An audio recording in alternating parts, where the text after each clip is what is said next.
Welcome back to our channel. आप लोग को पता है कि हमारे चैनल पे जो है एचएस क्रैश कोर्स लॉन्च हो चुके हैं, जिसमें मैं आप लोग को जियोग्राफी पढ़ाऊंगी। जियोग्राफी में जो आप लोग का फर्स्ट चैप्टर है वो है जियोमॉर्फिक प्रोसेस। जियोमॉर्फिक प्रोसेस में जो है आप लोग का मेनली 3 टॉपिक है, जिसमें से एक टॉपिक जो है वो एक्सक्लूड कर दिए गए हैं। तो वो जो तीनों टॉपिक है वो है exogenous process and associated landforms, दूसरा टॉपिक है work of ground water and associated landform, and तीसरा जो है marine processes and associated landforms. तो आप लोग को इस चैप्टर से जो है मरीन प्रोसेस जो है वो हटा दिए गए हैं, इसलिए हम लोग को मेनली 2 टॉपिक पढ़ना है। तो क्वेश्चन आंसर्स देखने के पहले हम लोग जो है जियोमॉर्फिक प्रोसेस के स्ट्रक्चर्स को समझते हैं, उसके बाद आप लोग को जो है आसानी होगा पढ़ने में। तो देखिए, जियोमॉर्फिक प्रोसेस क्या है। पृथ्वी के धरातल पर पाए जाने वाले जितने भी पदार्थ होते हैं, जब उन पे अंतर्जात बल या फिर बाहरजात बल जो है कार्य करते हैं और धरातल पर नए नए स्थलाकृतियों का जब निर्माण होता है, तो उसे ही भू आकृति कहते हैं। भू अर्थात धरातल और आकृति यानी कि शेप। तो भू पर जो आकृति का निर्माण होता है उसे ही भू आकृति कहते हैं।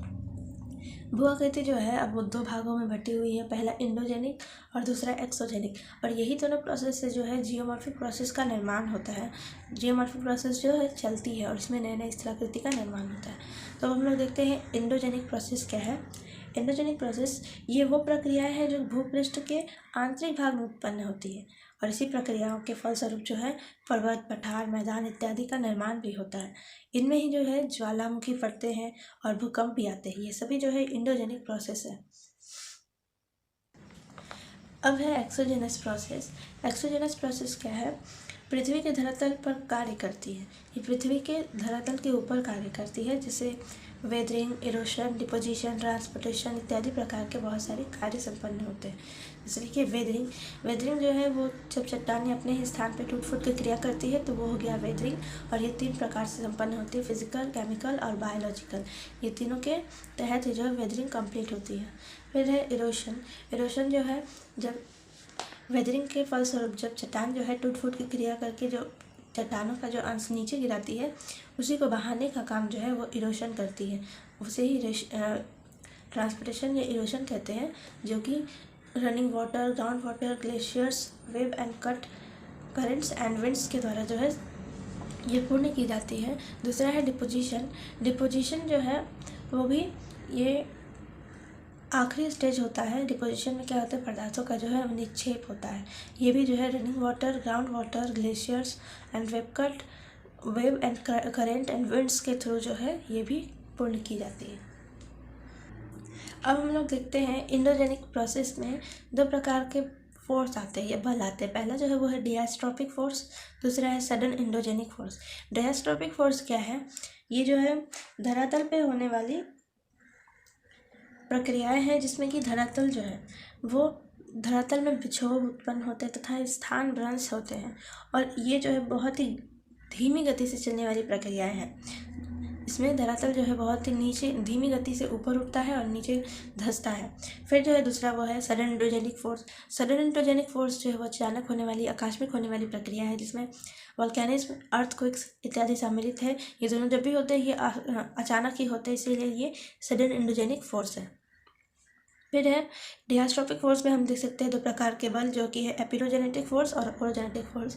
एपिरोजेनेटिक फोर्स क्या है, एपिरोस का अर्थ होता है महाद्वीप और जेनेटिक का अर्थ होता है उत्पत्ति, अर्थात जिस बल के द्वारा महाद्वीप का निर्माण हो उसे एपिरोजेनेटिक कहते हैं।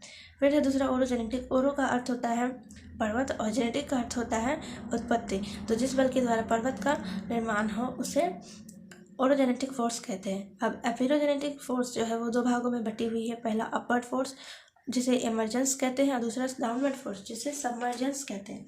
अपवर्ड फोर्स में क्या होता है, इस बल के प्रभाव से जो है महाद्वीप का जो भाग होता है वो ऊपर उठता है, और डाउनवर्ड फोर्स में क्या होता है कि महाद्वीप का जो भाग होता है वो नीचे धंसता है।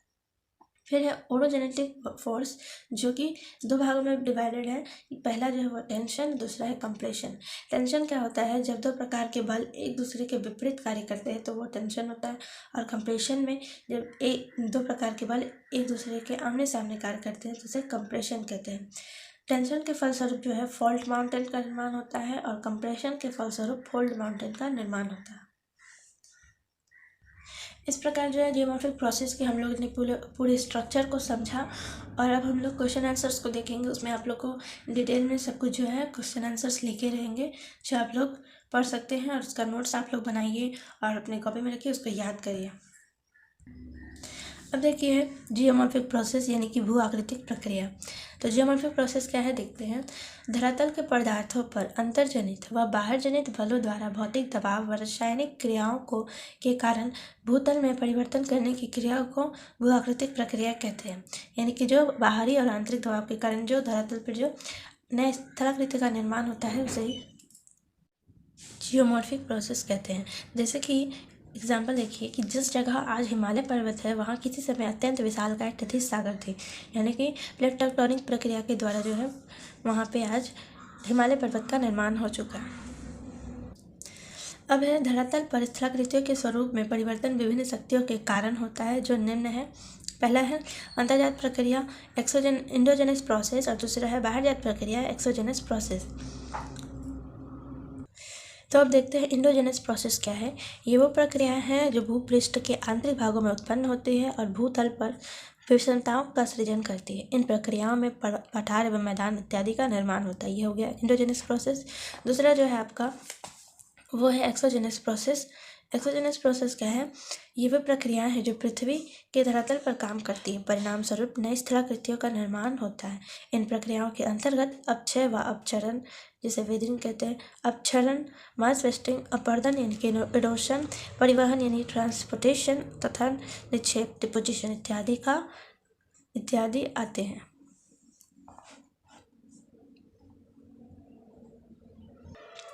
अब है एक्सोजेनस प्रोसेस। जिन प्रक्रमों द्वारा धरातल की विषमताओं को दूर करती है वो निम्न है। वो क्या है। पहला जो है वो है तल संतुलन। तल संतुलन क्या है। यह प्रक्रिया धरातल पर पाई जाने वाली विषमताओं को कम करके समतल भूमि का निर्माण करती है। यह क्रिया नदी, हिमनदी, वायु तथा सागरीय तरंगों द्वारा पूर्ण होता है। तल संतुलन में जो है यह प्रक्रिया तब तक चलती है जब तक कोई भी भूमि जो है वह समतल ना हो जाए। तल संतुलन जो है अभिवृद्धि और निम्नीकरण के समूह को तल संतुलन कहते हैं। अभिवृद्धि क्या है और निम्नीकरण क्या है ये हम आगे देखते हैं। तल संतुलन की प्रक्रियाओं में तल संतुलन की प्रक्रिया दो प्रक्रिया सम्मिलित है, निम्नीकरण अथवा तलायचन यानी कि डिग्रेडेशन और अधिवृद्धि अथवा तलोच्चयन यानी कि एग्रेडेशन। अब जो है वह है डिग्रेडेशन। डिग्रेडेशन क्या है। बाह्यजात प्रक्रियाओं द्वारा भूस्थल के उच्च भागों को काट कर नीचा करने को निम्नीकरण कहते हैं। इसे डेन्यूडेशन भी कहते हैं। डेन्यूडेशन लैटिन भाषा के डेन्यूडेर से बना है, जिसका अर्थ अनावृत टू ले बेयर है। देखिए डिग्रेडेशन में क्या होता है। जब कोई उच्च भाग जो है तो उसे जो है बाहरी कारकों द्वारा टूट फूट की क्रिया करके यहाँ नीचे की ओर गिरा दिया जाता है। और फिर एग्रेडेशन में क्या होता है। निम्नीकरण की प्रक्रिया द्वारा अपरदित पदार्थ के निम्न प्रदेशों में निक्षेपित होकर निम्न स्थान को ऊंचा करने की प्रक्रिया को ही अधिवृद्धि कहते हैं। अब देखिए ये वाला भाग जो यहाँ पे जो टूट के गिरा है ये भाग नीचे है, ये जो भाग है वो नीचे है। और जब यही वाला जो पर्वत का जो ये भाग जब यहाँ टूट के गिर जाता है, यानी कि यहाँ पे जब निक्षेपित हो जाता है तो ये भाग जो है ऐसे ऊंचा हो जाता है, तो इसे ही एग्रेडेशन कहते हैं। अब एग्रेडेशन में क्या देखिए, इसके कारक है बहता जल, हिम नदी, पवन तथा समुद्री तरंगे। अब देखिए है वेदरिंग यानी कि अपक्षय। भौतिक, रासायनिक तथा जैविक प्रक्रमों के समूह जिनके कारण धरातल के ऊपर या उसके निकट शैलों या खनिजों में परिवर्तन होता है उसे सामूहिक रूप से अपक्षय कहते हैं। जो तीनों प्रक्रिया है भौतिक, रासायनिक तथा जैविक, इन तीनों के कारण जब चट्टानों में टूट फूट की क्रिया होती है तो वही होता है वेदरिंग यानी अपक्षय। वेदरिंग के दो आवश्यक तत्व है। वो तत्व है पहला जो है वो है विघटन यानी कि डिसइंटीग्रेशन, और दूसरा वियोजन यानी डिकम्पोजिशन। विघटन क्या है देखते हैं। भौतिक प्रक्रिया जैसे तुषार क्रिया, फ्रॉस्टिंग, अपदलन, एक्सफोलिएशन तथा ताप परिवर्तन आदि द्वारा शैलों के विखंडन होने की प्रक्रिया को विघटन कहते हैं। यानी कि ये फिजिकल वेदरिंग है, भौतिक अपक्षय जो कि बाहरी कारक द्वारा सब संपन्न होती है, तो वही होता है डिसइंटीग्रेशन। और फिर है डिकम्पोजिशन, ऑक्सीकरण तथा जल अपघटन जलयोजन, कार्बोनेशन आदि रासायनिक क्रियाओं द्वारा सेलों के ढीले होकर विदीर्ण होने की प्रक्रिया को वियोजन कहते हैं।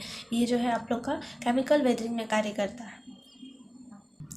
अब देखिए है types of weathering. Types of weathering आप लोग को पता है फिजिकल, केमिकल और बायोलॉजिकल है। तो पहला जो है वो देखते हैं फिजिकल और मैकेनिकल वेदरिंग। भौतिक अपक्षय अथवा यांत्रिक अपक्षय वह अपक्षय है जिसमें चट्टानों के टूटने की क्रिया में कोई रासायनिक बदलाव नहीं होता, बल्कि ताप, दाब इत्यादि कारकों द्वारा चट्टानों में टूट-फूट की क्रिया होती है। ये बाहरी कारक द्वारा होते हैं मेनली। अब भौतिक अपक्षय जो है वो बहुत प्रकार के होते हैं, जिसमें पहला जो है वो है block disintegration due to temperature change. इसमें क्या होता है, दिन के समय सूर्य की रोशनी में चट्टानें जो है वो गर्म होती है और गर्म होकर वो जो चट्टान जो है वो प्रसारित होती है। उसके बाद रात के समय जब सूर्य की किरणें चट्टानों को नहीं मिलती, उस समय जो है चट्टानें ठंडी होकर संकुचित हो जाती हैं, इनकी कॉन्ट्रैक्ट करती हैं। तो इसी प्रक्रिया का जो है बार बार प्रसारण और बार बार संकुचन के फलस्वरूप चट्टानें जो है एक समय के बाद बड़े बड़े शिलाखंडों में विखंडित हो जाती है, जिसे ब्लॉक डिसइंटीग्रेशन कहते हैं। दूसरा है granular disintegration due to temperature change. जैसे कि आप लोग ब्लॉक डिसइंटीग्रेशन को देखिए पिक्चर में, जो बड़ा जो शिला था वो दो भागों में विभक्त हो गया है। और अब है granular disintegration due to temperature change. इसमें क्या होता है, अब जो ब्लॉक डिसइंटीग्रेशन के तहत जो शिलाखंड जो दो भागों में जो बड़े बड़े टुकड़े में टूट गए हैं, उसी में कालांतर में और भी ताप की प्रक्रिया इसी प्रकार होते रहने से वो जो है छोटे छोटे टुकड़ों में बढ़ जाते हैं, जिसे ग्रैनुलर डिसइंटीग्रेशन या फिर दानेदार विच्छेदन कहते हैं। जैसे कि देखिए ये गोल जो चट्टान है, इसके चारों ओर छोटे छोटे जो टुकड़े गिरे हुए हैं, वही हुआ ग्रैनुलर डिसइंटीग्रेशन। अब है block disintegration due to frost. इसमें क्या होता है, दिन के समय अगर बारिश होता है तो दिन के समय नहीं, बारिश अगर होता है तो चट्टानों के जो छिद्र होते हैं वहाँ पे जो वर्षा का जल है जो वो संचित हो जाता है। और रात के समय जब अत्यधिक ठंड के कारण वो पानी जो है वो बर्फ़ का रूप ले लेती है, तो उसमें क्या होता है, वो चट्टानों पर प्रेशर बनाती है। वो अपनी जगह को एक्सटेंड करने के लिए चट्टान पर प्रेशर बनाती है। आप लोग को पता है कि बर्फ़ जो है वो पानी की तुलना में 10% ज़्यादा जगह को कवर करती है, तो जिसके कारण जो वो प्रेशर बना के चट्टानों को प्रसारित करती है। और दिन के समय जब सूर्य की रोशनी में वो बर्फ़ जो है जब पुनः पानी के रूप में आ जाती है, उसी प्रकार बार बार यही क्रिया जो है चलते रहने के कारण एक समय के बाद जो है चट्टान जो है वो ब्लॉक डिसइंटीग्रेशन की तरह ही ब्लॉक डिसइंटीग्रेशन वो फ्रॉस्ट के कारण दो भागों में विभक्त हो जाती है। फिर है exfoliation due to temperature change. मरुभूमि स्थल में क्या होता है, दिन के समय जो है वहाँ पे बहुत अत्यधिक ज़्यादा धूप होती है और रात के समय जो है अत्यधिक ठंड होती है। उस जगह पे क्या होता है कि चट्टानें जो है सूर्य की रोशनी में अत्यधिक गर्म हो जाती है और चट्टानों का जो बाहरी लेयर जो होता है, बाहरी स्तर जो होता है, वो परत दर परत टूटती जाती है। जिस प्रकार प्याज के छिलके परत दर परत टूटते जाते हैं, निकलते जाते हैं, वैसे ही चट्टानों की परत दर परत निकलते जाते हैं, जिसे एक्सफोलिएशन कहते हैं। इसे ऑनियन डिसइंटीग्रेशन या ऑनियन स्किन एक्सफोलिएशन भी कहते हैं। फिर है केमिकल वेदरिंग। रासायनिक क्रिया के कारण से चट्टानों के विखंडन एवं वियोजन की क्रिया को रासायनिक अपक्षय कहते हैं, जो रासायनिक माध्यम से होते हैं। जिसमें पहला जो है वो है ऑक्सीडेशन। ऑक्सीडेशन क्या होता है, ऑक्सीडेशन को हम लोग सिंपली कह सकते हैं, जो केमिकल प्रोसेस जो होता है उसमें क्या होता है, ऑक्सीडेशन जो वो रिएक्शन करता है एटमॉस्फेरिक ऑक्सीजन से ऑक्साइड के बीच, ठीक है। इसमें क्या होता है, जब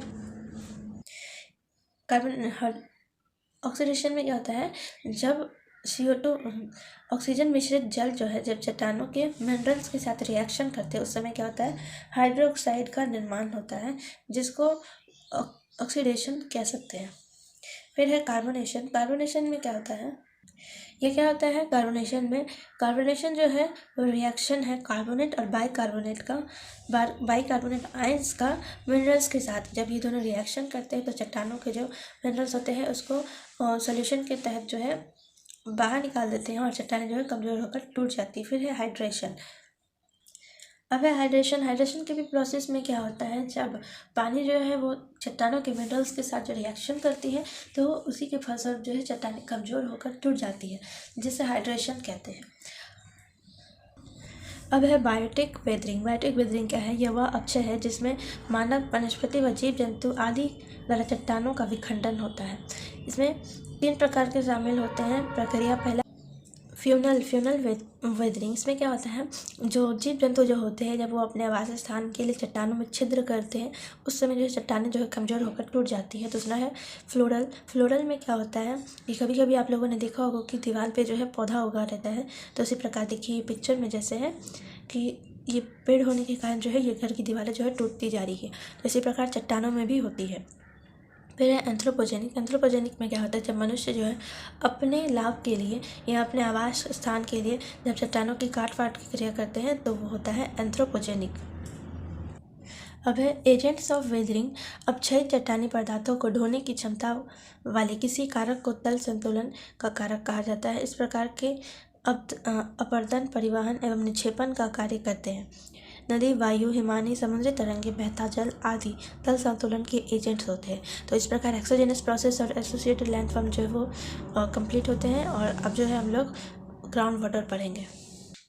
अब है work of ground water and associated landforms. तो हम लोग पहले ग्राउंड वाटर के डेफिनेशंस को देखते हैं क्या है।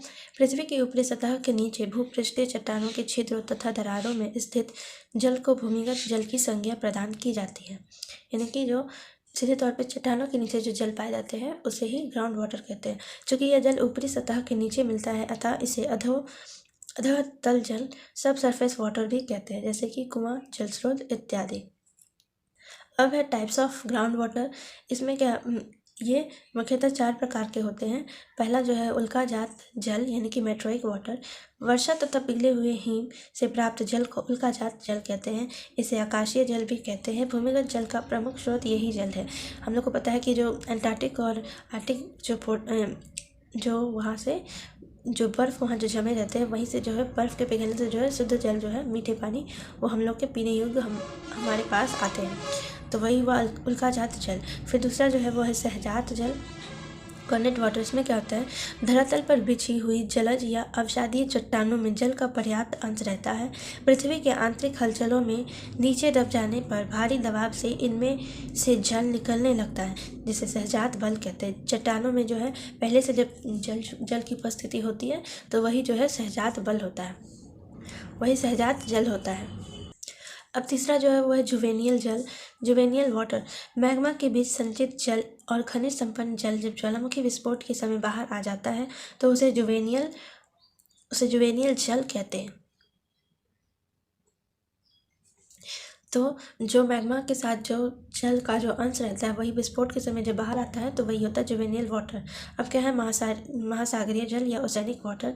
महासागरों का जल सागर के तली के सहारे रिस कर चट्टानों में प्रवेश कर जाता है। धीरे धीरे यह जल चट्टान रंध्रों से होकर चट्टानों के दरारों में इकट्ठा हो जाता है। इसे महासागरीय जल कहते हैं। जैसे कि कोई पर्वत का आधा भाग जो है वो जल के अंदर है, तो इस समय क्या होता है, यहाँ पे अगर छिद्र होने से जल जो है रिसकर चट्टानों के अंदर प्रवेश कर जाता है, जो कि ग्राउंड वाटर के रूप में संचित होते हैं। यहाँ पे जो है ग्राउंड वाटर के रूप में ये चट्टानों के भीतर संचित रहेंगे। अब है फैक्टर्स इन्फ्लुएंसिंग ग्राउंड वाटर। कौन कौन से ऐसे फैक्टर हैं जो कि ग्राउंड वाटर को इन्फ्लुएंस करते हैं। पहला जो है वो amount and duration of precipitation, यानी वर्षा की मात्रा एवं अवधि। ये किस प्रकार प्रभावित करती है, अगर वर्षा जो है कम समय के लिए अगर शीघ्र होती है तो उसमें क्या होता है, जल का जमाव जो है वो भूमिगत रूप में नहीं हो पाता, और वही वर्षा जो है धीरे धीरे और लंबे समय के लिए होती है तो जल जो है वो रिसकर धरातल के नीचे जा पाती है। तो इस प्रकार जो है amount and duration of precipitation की वर्षा की मात्रा और अवधि जो है वो महत्वपूर्ण होती है। दूसरा है स्लोप ऑफ लैंड। जब लैंड का स्लोप जो है वो अधिक होगा उस समय क्या होगा, बारिश होने पर जल जो है वो ढाल के सहारे नीचे चली जाएंगी। अगर वही समतल भूमि होगा तो जल जो है वो मिट्टी में पड़ेगी और उससे जो है जल का ऋषभ जो है ग्राउंड वाटर के रूप में होगा। फिर है परमिएबिलिटी ऑफ रॉक्स, चट्टानों की सांद्रता के अनुसार इसे 3 भागों में बांटा जाता है। अब है परमिएबल रॉक्स यानी कि सरांद्र चट्टानें, जैसे कि डोलामाइट, चूना पत्थर, बालू पत्थर। ये क्या होते हैं, इसमें जो जल जो होता है वो रिस कर अंदर जा सकती है, ये सरांद्र चट्टानें होती है। दूसरा है सेमी परमिएबल रॉक्स यानी कि इसमें आधा जो है जल का रिषभ होता है और आधा नहीं होता है, जैसे कि कोयला, लोयस इत्यादि। और तीसरा जो है वो है इम्परमिएबल रॉक्स यानी कि इसमें जल का रिषभ जो है वो नाम मात्रा में भी नहीं होता, जिसमें आते हैं स्लेट, बेसाल्ट, ग्रेनाइट इत्यादि। अब देखते हैं presence of impermeable rocks below permeable rocks. जब इम्परमिएबल रॉक्स के नीचे जो है, जब परमिएबल रॉक्स के नीचे इम्परमिएबल रॉक्स होंगे तो क्या होगा। देखिए क्या होता है, जब सरांद्र चट्टानों के नीचे असरांद्र चट्टानें पाई जाती हैं तो जल रिस कर असरांद्र चट्टान पर संचित हो जाता है। ऐसे भागों पर स्थायी संतृप्त मंडल विकसित हो जाता है, इसे ही जोन ऑफ परमानेंट सेचुरेशन कहते हैं। जैसे कि देखिए ये जो है असंतृप्त चट्टान है और ये जो है सरांद्र चट्टान है। जब यहाँ से जल का रिषभ जो होता है तो ये यहाँ पे असरांद्र चट्टानों के ऊपर में संचित हो जाता है और यहीं पे जो है जोन ऑफ परमानेंट सेचुरेशन का निर्माण होता है। अब हम लोग देखेंगे ग्राउंड वाटर के विभिन्न प्रकार के स्रोत, जिसमें पहला जो है वो है एक्यूफर। एक्यूफर क्या होता है, एक्यूफर शब्द का अर्थ होता है जल धारण करना, जल को धारण करना। यह धरातल की सतह के नीचे चट्टानों का एक ऐसा संस्तर है जहाँ भूजल एकत्रित होता है और मनुष्य द्वारा नलकूपों से निकालने योग्य अनुकूल दशाओं में होता है। इसे जलभरा कहते हैं। जैसे कि ऑस्ट्रेलिया तथा न्यूजीलैंड के आर्टिजन कूप क्षेत्र, यहाँ पे जो है एक्यूफर अत्यधिक मात्रा में पाया जाता है। अब हम लोग देखते हैं कि टाइप्स ऑफ एक्यूफर। तो टाइप्स ऑफ एक्यूफर में बहुत सारे लेयर्स आते हैं। पहला जो है वो है अनकन्फाइंड एक्यूफर। ये क्या होते हैं, ये चट्टानों के जस्ट नीचे होते हैं। जैसे ये चट्टानें होते हैं और इसके नीचे ये छिद्रों से जब रिस के आते हैं तो वहीं पे ये अनकन्फाइंड वाटर रहते हैं। इसके नीचे जो है इम्परमिएबल रॉक्स रहते हैं और इसी को अनकन्फाइंड, इस एरिया में जो जल का संचय रहता है उसे ही अनकन्फाइंड एक्यूफर कहते हैं, या मुक्त जलवाही स्तर। दूसरा है जो वो है कन्फाइंड एक्यूफर। ये क्या होता है, दो परमिएबल रॉक्स के बीच में स्थित होते हैं, सैंडविच के आकार का। ये सैंडविच की तरह ही दो इम्परमिएबल रॉक्स के बीच में स्थित होते हैं, इसे कहते हैं कन्फाइंड एक्यूफर। जैसे आप लोग ड्राइंग में देखिए, जो दोनों जो है, पहला ऊपर वाला जो है अनकन्फाइंड एक्यूफर और दूसरा जो है वह है कन्फाइंड एक्यूफर। फिर आता है आपका पर्चेड एक्यूफर यानी कि स्थायी जलभरा। ये क्या होता है, पर्चेड एक्यूफर क्या होता है, ये जब मुक्त जलवायु जो स्तर होते हैं, जैसे कि ये चट्टानी भाग है, यहाँ पे कभी कभी क्या होता है, धूल, मिट्टी इत्यादि से वहाँ पे जगह जो है वो भरा हुआ रहता है। तो यहाँ पे कभी कभी जो है चम्मच के आकार का या अवतल लेंस के आकार का एक आकृति बन जाता है, जहाँ पे जल का जमाव होता है। इसे ही पर्चेड एक्यूफर कहते हैं। अब है एक्यूक्लिड। एक्यूक्लिड क्या है, जो स्तर जो है अधिक छिद्रता के कारण प्रचुर मात्रा में जल संचय कर पाता है एवं उसी के साथ संपृथक होता है। लेकिन क्या होता है, अपेक्षाकृत प्रवेश्यता कम होने के कारण जो है इसमें जल परिवहन नहीं हो पाता, इसे ही कहते हैं एक्यूक्लिड। एक्यूक्लिड के उदाहरण क्या है, जैसे क्ले। फिर आता है एक्यूटार्ड। एक्यूटार्ड में क्या है, इसमें कमजोर प्रवेश्यता होती है जिसके कारण संपृथक स्तर से जल सुविधा जो है वो कुएं में नहीं पहुंच पाती, जिसे एक्यूटार्ड कहते हैं, जैसे लाइमस्टोन होते हैं वैसे। अब क्या है एक्यूफ्यूज। एक्यूफ्यूज क्या है, जो अप्रवेशशील स्तर जल को धारण नहीं कर रखता उसे ही, या फिर जल परिवहन नहीं कर पाता, उसे एक्यूफ्यूज कहते हैं। ये ना ही जल को धारण कर सकते हैं और ना ही जल को परिवहन कर सकते हैं, जैसे कि ग्रेनाइट रॉक्स। अब देखते हैं जलभरा के बीच भौम जल संपृक्त और असंपृक्त स्तर का निर्माण करता है। अतः संपृक्तता के आधार पर जलवाही स्तर को दो भागों में बांटा जाता है, यानी कि जलभरा जहाँ रहते हैं वहीं उसी के अनुसार जो है संपृक्तता और असंपृक्तता का निर्णय किया जाता है। तो देखते हैं पहला जो है वो है फेरिएटिक लेयर। फेरिएटिक लेयर क्या है, पृथ्वी के भीतरी भाग की चट्टान एवं मिट्टी का जो अंश जल द्वारा संपृक्तक अवस्था में रहता है उसे फेरिएटिक या भूजल तल कहते हैं।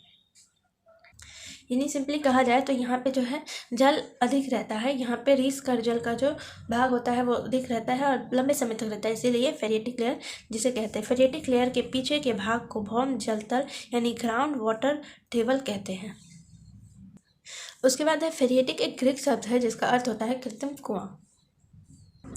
कृत्रिम कुआं ये मनुष्य द्वारा ही बनाए जाते हैं, इसीलिए इसे कृत्रिम कुआं कहते हैं। फिर है टाइप ऑफ फेरिएटिक लेयर। अब फेरिएटिक लेयर जो है वो भी दो प्रकार के होते हैं, जोन ऑफ परमानेंट सेचुरेशन और पीरियोडिक सेचुरेशन जोन। ये क्या है, ये हम लोग आगे देखते हैं।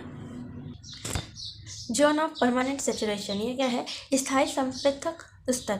जिस जल तल से नीचे फेरिएटिक लेयर पूरे वर्ष भर संपृथक रहता है, यहाँ तक कि शुष्कतम ऋतु में भी जो जल स्तर जल तल से नीचे नहीं जाता, उस स्तर को स्थायी संपृथक स्तर कहा जाता है, यानी कि यहाँ पे वर्ष भर जो है जल रहता है। दूसरा है पीरियोडिक सेचुरेटेड जोन। इसमें क्या होता है, सामयिक संपृथक जल।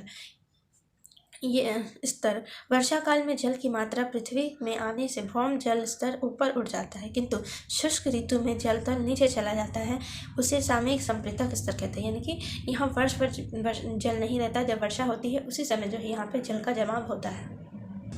अब जो दूसरा, पहला जो था वो फेरिएटिक लेयर, अब जो दूसरा है वो है वेडोज जोन। वेडोज जोन क्या है, भूपृष्ठ के जल तल तक उपपृष्ठीय स्तर का जो अंश कभी भी संपृथक नहीं होता, किंतु जल इसी स्तर के बीच से अभिकर्षण के प्रभाव से निम्नगामी होकर संपृथक स्तर में पहुंचता है, उसे ही वादोस स्तर कहते हैं। जैसे कि कोई चट्टान है और जब यहाँ से जो जल रही कर जो ग्राउंड वाटर में जा रही है, यहाँ पे संचित हो रही है, लेकिन ये एरिया जिस एरिया से जा रही है वही है वेडोज जोन, लेकिन यहाँ पे कभी भी जल का संचय नहीं होता। अब है वेडोज जोन जो है वो 3 प्रकार के होते हैं। वो पहला है सॉइल वाटर जोन, दूसरा कैपिलरी जोन और तीसरा जो है वो इंटरमीडिएट वेडोज जोन। अब ग्राउंड वाटर के दूसरे प्रकार के स्रोत जो है वो है स्प्रिंग। स्प्रिंग क्या है, प्राकृतिक रूप से भूमिगत जल के सतह धरातल पर निकलने को स्रोत या स्रोता कहते हैं। भारत में देहरादून की स्रोत प्रमुख है तथा छोटानागपुर की ग्रेनाइट चट्टानों में भी देखा जाता है इस प्रकार के स्प्रिंग। अब देखते हैं तो स्प्रिंग क्या है, जो ग्राउंड वाटर जो रहता है जब वो प्रेशर के कारण जो है चट्टानों के प्रेशर के कारण जब वो अपने आप बाहर निकलने लगता है तो उसको ही स्प्रिंग कहते हैं। अब देखते हैं हम लोग टाइप्स ऑफ स्प्रिंग। तो टाइप्स ऑफ स्प्रिंग जो है, पहला होता है ग्रेविटेशनल स्प्रिंग और दूसरा होता है नॉन ग्रेविटेशनल स्प्रिंग। तो जो ग्रेविटेशनल स्प्रिंग होता है उसमें देखते हैं, पहला जो है वो है अवतल जलतल श्रोता। इसमें चाईबासा झारखंड का लुपुटगुट श्रोता आता है। दूसरा है सहयोग श्रोता यानी कि कॉन्टैक्ट स्प्रिंग, जो कि सहस्त्रधारा देहरादून में पाई जाती है। फिर है भ्रंश श्रोता यानी कि फॉल्ट स्प्रिंग, हिमाचल प्रदेश के कुल जिला का मणिकरण उष्ण श्रोता जो है इस प्रकार का श्रोता है। फिर जो है वो है विदर या संधि श्रोता यानी कि फिशर और जॉइंट स्प्रिंग। इसमें अमरकंटक सोनपुरा श्रोता आता है। फिर जो 5वां है वो है घुलन श्रोता यानी कि सॉल्यूशन स्प्रिंग, इसमें फाउंटेन वैक्यूल्स के स्प्रिंग आते हैं। फिर है स्थायी तत्व के अनुसार श्रोता, तो स्थायी तत्व के अनुसार होता है परमानेंट स्प्रिंग और टेम्पोररी स्प्रिंग। अब जो है वो है नॉन ग्रेविटेशनल स्प्रिंग, इसमें गैर गुरुत्वाकर्षण श्रोता आर्टिजियन वॉल। यह एक विशेष प्रकार का कूप होता है जिसमें भूमिगत जल अपने दबाव के कारण स्वतः मानव निर्मित या प्राकृतिक छिद्रों से धरातल के ऊपर आने लगता है। फ्रांस के आटोइस जिसका एवरेज हाइट जो है 150 से लेकर 200 है। ये क्या होता है, विशेष प्रकार का कूप होता है। जो ग्राउंड वाटर जो होते हैं उसमें जो जल होता है वो मनुष्य निर्मित कुआं या फिर कोई भी छिद्र द्वारा ऊपर की ओर चले आते हैं, उसे ही आर्टिजियन वॉल कहते हैं।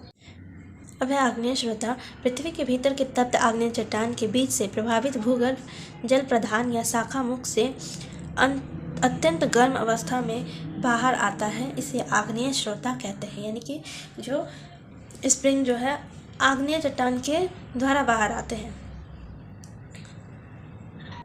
उसे आग्नेय श्रोता कहते हैं। फिर है तीसरा जो है वो है गीज़र। गीज़र क्या है, गीज़र ऐसे गर्म जल के स्रोत होते हैं जिनमें पानी एक विशेष छिद्र से फव्वारे की भांति बाहर निकलता है। गीज़र ज्वालामुखी क्षेत्रों में विशेषकर पाया जाता है। यूएसए के येलोस्टोन नेशनल पार्क में ओल्ड फेथफुल गीज़र जो है वो इसमें प्रमुख है। जैसे कि ड्राइंग में देखिए, ये जो पिक्चर जो है ये जो है वो ओल्ड फेथफुल गीज़र ही है। इसकी एक विशेषता है कि ये प्रति 65 मिनट बाद 5 मिनट के लिए पानी और वाष्प के साथ फव्वारे के रूप में फूटती है। अब देखते हैं स्वभाव के अनुसार स्प्रिंग। तो स्वभाव के अनुसार स्प्रिंग जैसे 4 प्रकार के होते हैं। पहला cold spring, hot spring, sweet spring and mineral spring. अब है process of evolution bye ground water. इसमें हम लोग क्या देखते हैं, जो सॉल्यूशन जो पहला है, ये सॉल्यूशन जो होता है जब शुद्ध जल जो होता है उसमें किसी भी चीज़ को घोलने की क्षमता नहीं होती, लेकिन वहीं जब CO2 मिश्रित गैस होता है यानी कि कार्बन डाइऑक्साइड मिश्रित जो जल होता है वो बहुत ही महान घोलक का कार्य करता है। जैसे कि हमें पता है चूना पत्थर और वर्षा जल की जब रासायनिक प्रतिक्रिया होती है तो उसके फलस्वरूप ही जो है कार्बोनेशन बनते हैं, उसे ही कार्बोनेशन कहते हैं। अब देखिए ग्राउंड वाटर के साथ जितने भी छोटे छोटे कंकड़ पत्थर ये शैल जो होते हैं वो एक जगह से दूसरी जगह बहाव करते हैं, और बहते बहते ये लोग जो है जो चट्टान होते हैं उसमें सैलों पर प्रहार करते हैं और उन्हें रगड़ता है या खींचते हैं। इसे ही अपघर्षण या कोलिशन या एब्रेशन कहते हैं। तीसरा जो है वो है सन्नी घर्षण यानी एट्रेशन। इसमें क्या होता है, सन्नी घर्षण का अर्थ ही होता है रगड़ना। तो जो छोटे छोटे शैल या कंकड़ पत्थर होते हैं ये क्या करते हैं, अपने आप आपस में टकराते रहते हैं, जिससे ये और भी छोटे छोटे भागों में बढ़ जाते हैं और एक समय के बाद जाकर एक जगह पे जमा हो जाते हैं। इस समय ग्राउंड वाटर का कार्य जो है वो बहुत ही कम हो जाता है या ना के बराबर होता है। उसमें ग्राउंड वाटर में और शक्ति नहीं होती कि वो पदार्थों को बहाकर आगे ले जाए। अब हम लोग देखेंगे कास्ट टोपोग्राफी। कास्ट टोपोग्राफी क्या है, चुना प्रदेश क्षेत्रों में जल की क्रिया महत्वपूर्ण है। चुना पत्थर जल में घुलनशील है और वायुमंडल से कार्बन डाइऑक्साइड अवशोषित कर जब वर्षा का जल चुना प्रदेश में गिरता है तो वहाँ अनेक प्रकार के स्थलाकृतियों का निर्माण करती है, जैसे टेरारोसा, लपीज, घोल छिद्र आदि। इन्हें ही कास्ट प्रदेश कहते हैं। अधिकांश कास्ट क्षेत्र जो है वो एड्रियाटिक सागर के तट में पाए जाते हैं। यानी कि कास्ट प्रदेश क्या है, जो चूना पत्थर युक्त जो क्षेत्र होता है वही कास्ट प्रदेश है। फिर है इरोशनल कास्ट लैंडफॉर्म। ये क्या क्या है देखते हैं। पहला जो है सबसे वह है टेरारोसा। टेरारोसा क्या है, विलीन क्रिया के कारण सतह पर बनी मिट्टी की पतली परत को टेरारोसा कहते हैं। यह लाल अथवा भूरा होती है। उष्णकटिबंधीय में समतल भूमि पर या मुख्य रूप से पाई जाती है। जैसे कि आप ड्राइंग में देखिए जो पतली पत्ती है, जो नुकीली जैसे आकृति है, वो टेरारोसा है। उसके बाद जो है वह है लपीज। जलगति और घुलन क्रिया के फलस्वरूप सतह अत्यधिक उबड़ खाबड़ हो जाती है, जिसे क्लिंट या लपीज कहते हैं। इसकी दीवारें खड़ी किंतु पतली एवं नुकीली होती है। लपीज को इंग्लैंड में क्लिंट, जर्मनी में कैरन, साइबेरिया में बोगाज एवं डाल्मेशियन क्षेत्र में लपीज कहा जाता है। जैसे कि आप लोग ड्राइंग में देखिए, ये जो उबड़ खाबड़ जो सतह है उसी को लपीज कहते हैं। अब आता है सिंक होल। सिंक होल क्या है, जल की घुलन क्रिया के फलस्वरूप सतह पर अनेक छोटे छोटे छिद्रों का निर्माण हो जाता है, तो इसे घोल रंध्र कहते हैं।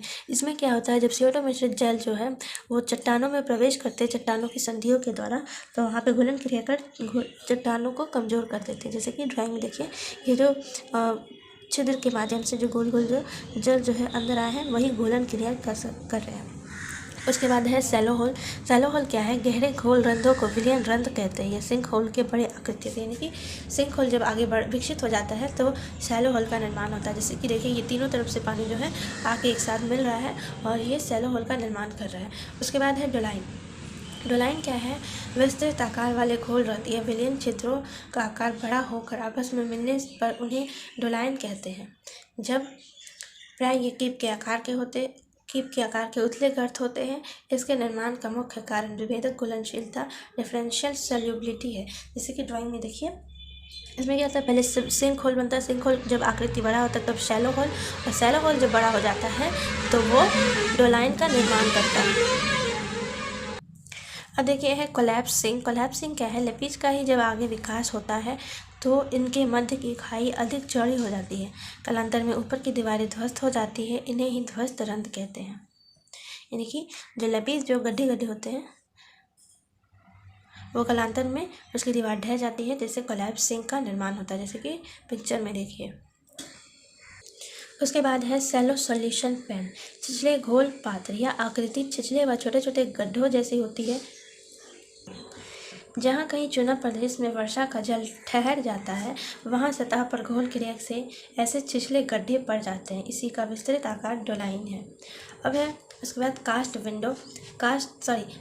कास्ट लेक क्या है, जब डोलाइन की तली में मिट्टी की पतली परत जमा हो जाती है तो यह अभेद्य या अप्रवेश शैल की भांति व्यवहार करने लगती है, जिसके फलस्वरूप जल इस सतह के नीचे नहीं पहुंच पाता। कालांतर में यहाँ एक स्थायी झील बन जाती है, जिसे कास्ट लेक कहते हैं। अर्थात जो छिद्र होते हैं वहाँ पे क्या होता है कि वहाँ पे जो है मिट्टी जमा हो जाती है, जिसके कारण जल जो है आर पार नहीं जा पाता। वहीं पे कालांतर में एक लेक का निर्माण करता है। जैसे कि ड्राइंग में देखिए, इसे ही कास्ट लेक कहते हैं। अब जो है वो है कास्ट विंडो। कास्ट विंडो क्या है, जब सिंक होल या डोलाइन की ऊपरी सतह या धरातल ढह जाती है तब इस भू दृश्यावली का निर्माण होता है। जैसे पिक्चर में देखिए। फिर है युवाला।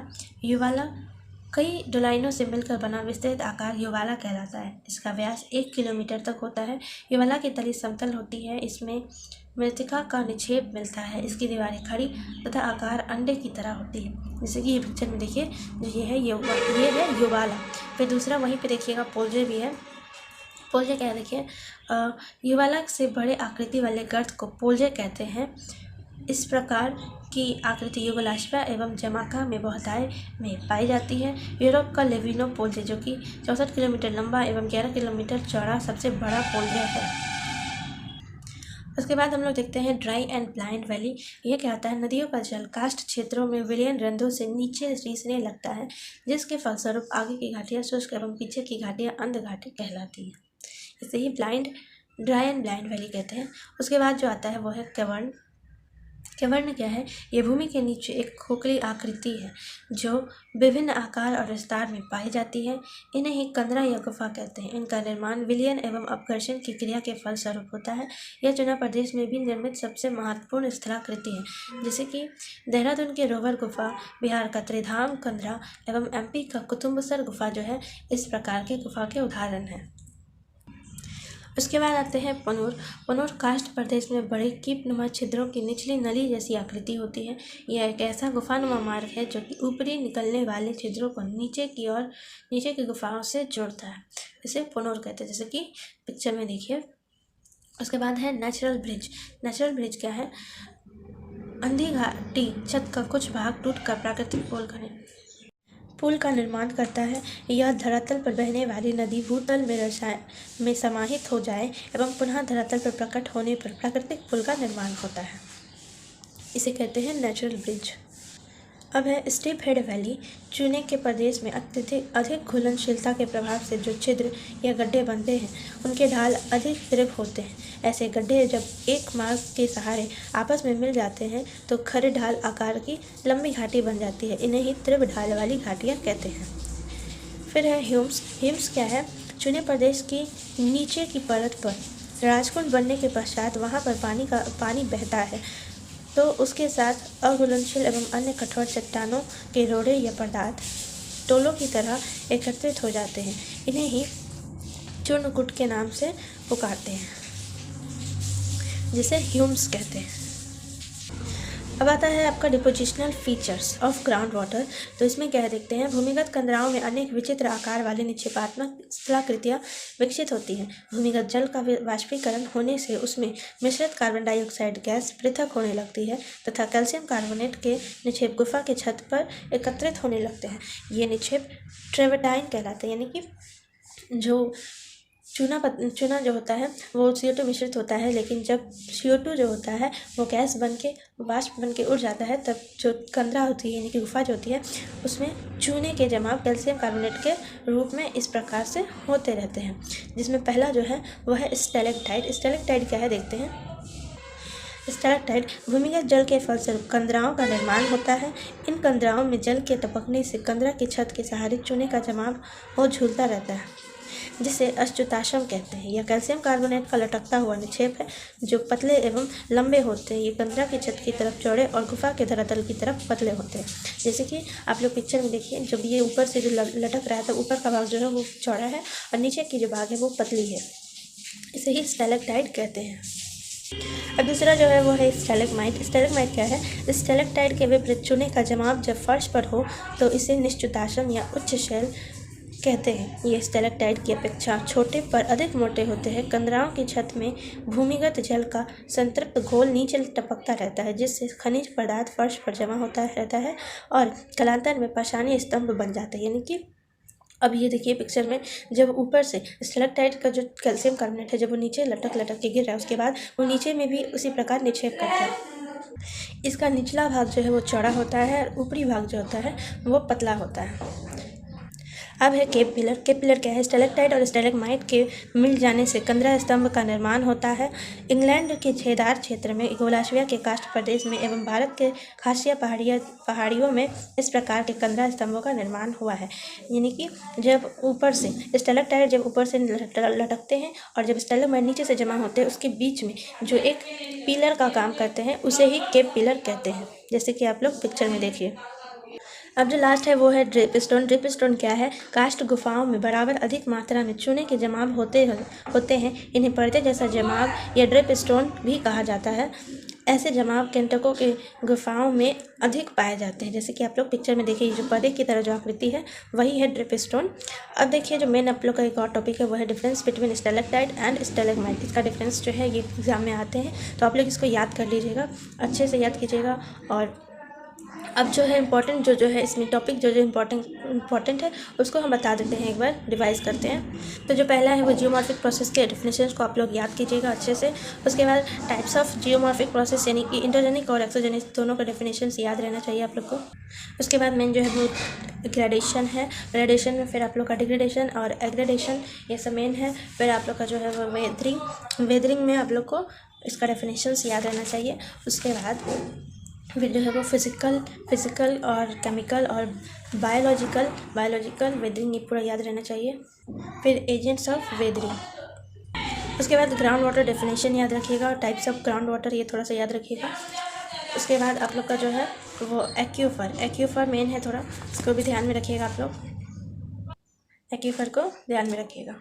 उसके बाद टाइप्स ऑफ एक्यूफर, फिर जो है वो आप लोग फेरिटिक लेयर को याद रखिएगा। उसके बाद आप लोग स्प्रिंग के जितने भी यहाँ पे एग्जांपल्स हैं उसको आप लोग याद रखिएगा। और फिर आप लोग का आर्टिजियन वॉल, ये भी मेन है, आर्टिजियन वॉल। और ये गीज़र आप लोग याद रखिएगा। और ये येलो स्टोन नेशनल पार्क वाले एग्जाम्पल को अच्छे से याद रखिएगा। फिर कास्ट टोपोग्राफी में जो है आप लोग terra rossa, lapies, sinkhole, shallow hole, doline, collapse sink, karst lake. उसके बाद आप लोग का जो है ये वाला इम्पॉर्टेंट है, पोल्जे इम्पॉर्टेंट है, dry and blind valley important है, पोनोर इम्पॉर्टेंट है, नेचुरल ब्रिज। और उसके बाद जो है आप लोग का डिपोजिशनल फीचर्स जो है वो पूरा ही इम्पॉर्टेंट है। तो इस प्रकार जो आप लोग का फर्स्ट चैप्टर का जो वीडियो है वो अब ख़त्म होता है। और आप लोग इसे अच्छे से पढ़िए, इसका नोट्स बनाइए और इसको याद कीजिए। और अगर आप लोग को वीडियो अच्छा लगा हो तो लाइक कीजिए, अपने दोस्तों के साथ शेयर कीजिए और कमेंट भी ज़रूर कीजिएगा आप लोग को वीडियो कैसा लगा।